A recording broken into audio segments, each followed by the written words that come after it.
നമസ്കാരം. അപ്പോൾ നമ്മൾ രാവിലെ എണീക്കുമ്പോൾ പള്ളിയിലെ ബാങ്ക് വിളിയും അതുപോലെ തന്നെ അമ്പലത്തിലെ പാട്ടും പിന്നെ നമ്മുടെ പ്രകൃതിയിലെ കുറച്ച് പക്ഷിമൃഗാദികളുടെയൊക്കെ സൗണ്ടൊക്കെ കേട്ടിട്ടാണ് നമ്മൾ എണീക്കാറ്. പക്ഷേ നമ്മൾ അതിൽ പറയുന്നുണ്ട്, നമ്മളെ ബാങ്ക് വിളിക്കുമ്പോൾ അതിൽ ഹസ്സലാത്തു ഹയറിമിനന്നൗ എന്ന് പറയുന്നൊരു സംഭവമുണ്ട്. ആ സംഭവം എന്താ വെച്ചാൽ, ഉറങ്ങിക്കിടക്കുന്നവരെ നിസ്കാരത്തിലേക്ക് വരൂ എന്നുള്ള ഒരു സംഭവമാണ് അതിൽ അർത്ഥം വെക്കുന്നത്. ഇന്നതുപോലെയാണ് ഇപ്പോൾ നമ്മൾ രാവിലെ എണീറ്റാൽ ഫോൺ എടുത്തു കഴിഞ്ഞാൽ ആദ്യം ഫോൺ ലോക്ക് തുറന്നു കഴിഞ്ഞാൽ വരുന്നൊരു സംഭവം എന്താ, രേണു സുധീനെ കുറിച്ചിട്ടുള്ള സകല ന്യൂസുകളാണ് വരുന്നത്. അപ്പോൾ ഈ രേണു സുധീനെ ഒരുപാട് ആൾക്കാർ ഇന്ന് സോഷ്യൽ മീഡിയയിൽ ഈ കുറച്ച് കാലം മുമ്പേ രേണു സുധീരെ ഫോട്ടോസ് കണ്ട ഒരാൾക്കും ആ ഒരു കലാകാരിയുടെ മുഖം കാണുമ്പോൾ തന്നെ ഭയങ്കര ദേഷ്യവും ബാഡ് കമൻറ്റുകളൊക്കെയാണ് കുറച്ച് കാലം മുമ്പ് വന്നിട്ടുണ്ടായിരുന്നു. പക്ഷേ ഇപ്പോൾ ഇന്ന് ഞാൻ എൻ്റെ ഭാഷയിൽ പറഞ്ഞാൽ അടിപൊളി ആർട്ടിസ്റ്റാണ്, നല്ല കഴിവുള്ളൊരു ആർട്ടിസ്റ്റാണ്.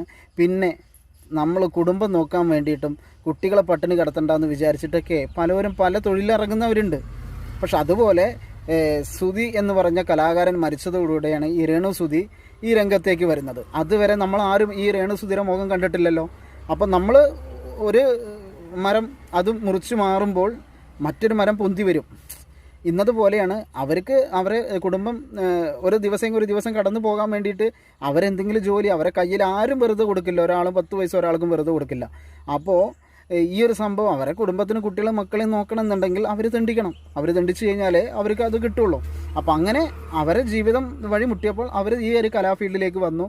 അവർ നല്ല രീതിയിൽ നല്ല ആർട്ടിസ്റ്റുകളുമായിട്ട് അഭിനയിക്കുന്നു. നല്ല ആൽബങ്ങളും നല്ല സിനിമകളൊക്കെ വരുന്നുണ്ട്. അപ്പോൾ എനിക്ക് പറയാനുള്ളത്, ഒരു സമയത്ത് ആ ഒരു കലാകാരിയുടെ മുഖം കാണുമ്പോൾ എല്ലാവർക്കും വെറുപ്പായിരുന്നു. പക്ഷേ ഇപ്പോൾ രേണു സുധി എന്ന് പറയുന്ന വ്യക്തിനെ ഇപ്പോൾ എല്ലാവർക്കും ഭയങ്കര ഇഷ്ടമാണ്. കാരണം എന്താണെന്ന് വെച്ചാൽ ഇപ്പോൾ ആള് കഴിവിൻ്റെ പ്രയത്നം കൊണ്ട് ബിഗ് ബോസിലെത്തിയപ്പോൾ നമ്മൾക്ക് എല്ലാവരും മനുഷ്യരല്ലേ, സ്നേഹിക്കാനുള്ള മനസ്സ് എല്ലാവർക്കും ഉണ്ട്.